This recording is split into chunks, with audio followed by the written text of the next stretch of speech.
안녕하세요 여러분. 오늘 휴일인데요. 제가 여러분들에게 재밌는 얘기 드리려고 기쁜 마음으로 이곳에 나왔습니다. 제가 오늘 드릴 말씀은 우루사와 비타민에 대한 것입니다. 여러분 우루사 너무 잘 아시죠?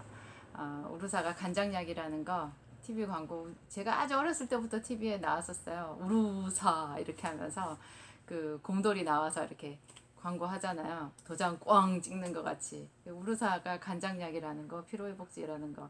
요즘엔 또 최신 버전으로 해서 계속 광고를 내보내니까 우리도 모르게 이런 언론 그 광고를 통해 가지고 아주 머릿속에 세뇌가 된 것 같아요.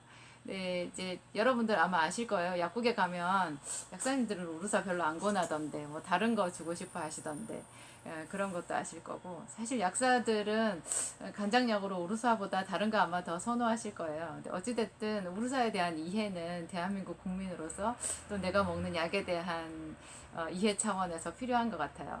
병원에서 처방받는 우루사는 좀 다르게 생겼죠.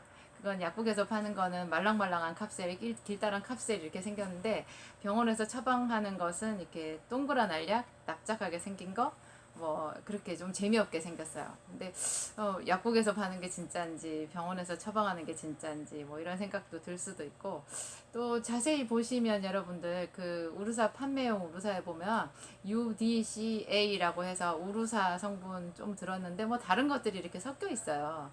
그리고 일반 우루사가 있고 복합 우루사가 있잖아요. 그 차이에 대해서도 좀 아시면 좋을 것 같아요. 우루사는 어떤 면으로 해서 간장약이라고 하는 것일까요? 그리고 어떤 약사님들은 그것을 간장약이라기보다는 소화제에 가깝다. 소화제를 드실 거냐, 간장약을 드실 거냐, 뭐 이렇게 얘기를 하기도 하세요. 왜 이게 소화제라는 그런 말들이 나오기도 하는 것인지. 이제 UDCA라고 하는 것이 우루사의 정식 명칭인데요. 우루소 대속시 콜린산이라고 해요. 이것이 우리 몸 안에서 해주는 게요. 그게 사실 담즙산 성분이거든요. 그 담낭이라는 게 간 뒤에 조그맣게 붙어 있는 거잖아요. 거기서 분비하는 그 이렇게 액체 이름이에요. 담즙산. 근데 이제 그 담즙이라는 것이 이제 거기서 나오는 건데 이게 이제 우리 몸에서 해주는 역할이 일종의 유화제예요. 여러분 그 세제 세탁물 이런 거 이제 우리 학교 다닐 때 배우기로 생각나실지 모르겠어요. 그 새카만 때가 있으면 그 주변에 이제 세제가 유화제 역할을 해서 성냥개비처럼 콕콕콕 그 꽂혀가지고 그 때를 떨어뜨려서 이렇게 물에 녹게 만든다는 거 그런 거 혹시 보신 생각 나는지 모르겠어요. 그게 이제 때는 일종의 기름 성분이잖아요. 그 물에 녹지를 않는데 그래서 맹물에 빨면 빨래가 안 빨리는데 그 비누칠을 하게 되면 그 이제 그 때 성분을 물에 녹게끔 하는 작용을 이제 비누가 해주는 거예요. 그것을 유화작용이라고 하는데 기름을 물에 녹게 하는 거예요. 그 비슷한 작용을 우리 몸에서 담즙산이 해요. 그래서 담낭을 떼어내게 되면 여러분 기름기가 소화가 되질 않아요. 그 기름 성분이 몸속에 흡수되게끔 하게끔 이렇게 해주는 역할을 담낭에서 분비되는 담즙이 해주거든요. 그런데 얘가 소화뿐만이 아니라 노폐물 처리하는 중요한 작용을 해요. 그래서 우리 몸 안에 모든 노폐물들을 쓰레기 봉투 안에 다 넣어가지고 밖으로 빼내는 것 같은 그런 작용, 그것을 이제 담즙산이 해주게 되는 거죠. 그러면 간은 이제 담즙산을 먹게 되면 간은 이중으로 이제 혜택을 받게 돼요. 하나는 담즙산을 만드는 일 자체가 줄어들게 되는 거고요. 그리고 그 담즙산이 몸 안에 노폐물을 빼주는 역할을 하게 되니까 그 모든 노폐물들은 간의 부담이거든요. 이제 간이 그런 노폐물들을 처리해야 되는 부담이 줄어들게 되고, 그래서 이제 이게 우루사가 소화제와 이제 간 해독제의 중간쯤 양측 양다리 걸친 역할을 하게 된다. 이제 이렇게 생각을 하시면 돼요. 그런데 왜 또 이거를 피로회복제라고 보기는 좀 어렵다고 하기도 하는가. 그러니까 이제 간에 대한 해독작용이 좀 약하다는 뜻이죠. 노폐물을 처리해주는 정도에 그치게 되니까. 수치를 좀 떨어뜨리고 하는데 약간의 도움이 되기도 하는데요. 그래서 이런 우루사의 단점을 보완하기 위해서 여러분 그 판매용 우루사, 약국에서 이제 일반 의약품으로 판매하는 우루사에는 꼭 비타민 B가 들어있어요. 여러분 비타민 B가 정말 중요해요. B를 여러분들이 사실은 다른 이름으로 알고 계신데요. 그 일동제약에서 나오는 아로나민 골드가 비타민 B예요.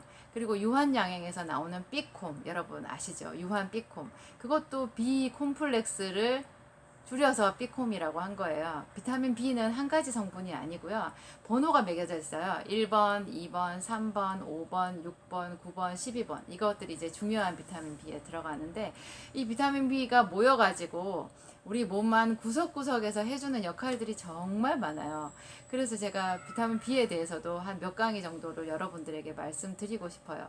제가 여기서 오늘 이 강의에서 중요하게 한 가지 말씀드리는 것은, 간장약을 생각하신다면 반드시 비타민 B 복합제를 별도로 추가해서 더해서 드세요. 기왕이면 비타민 B를요, 여러분 그 성분 표시에 보면 미리수가 나와 있는데요, 쭉 100으로 적혀 있는 고단위 함량이 있어요. 요즘엔 쭉 50짜리가 있고 쭉 100짜리가 있는데요, 여러분 정말 비타민 B를 제대로 드시고 싶으면 쭉 100으로 적혀 있는 비타민 B 100을 드세요. 유한양행에서 나온 비타민 B B콤이나 일동양행에서 나오는 아로나민 골드 같은 경우에는 B 함량이 너무 낮아요. 너무 옛날 약이거든요.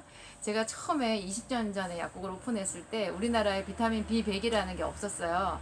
그래서 제가 답답한 마음에 분말을 사다가 약국에서 만들었어요, 그거를. 그 제가 비타민 B100이 요즘에 제약회사에서 나오는 거예요. 너무너무 반가웠어요. 여러분, B100 정말 싸거든요. 간장약이든 뭐 피로회복제든 관절통, 근육통이 있든 뭐든 여러분 비타민 B100을 꼭 드시기 바랍니다. 아로나민 골드 말고, 유한양행 비타민 B콤 말고, 여러분 비타민 B100이 있어요. 약국에 가서 약사님들한테 여쭤보세요. 제가 한두 가지 사진은 한번 올려드릴 텐데요. 여러분 참고하시고 오늘도 피로가 없는 즐거운 날, 행복한 날 되시기 바랍니다. 제 이야기 들어주셔서 감사합니다.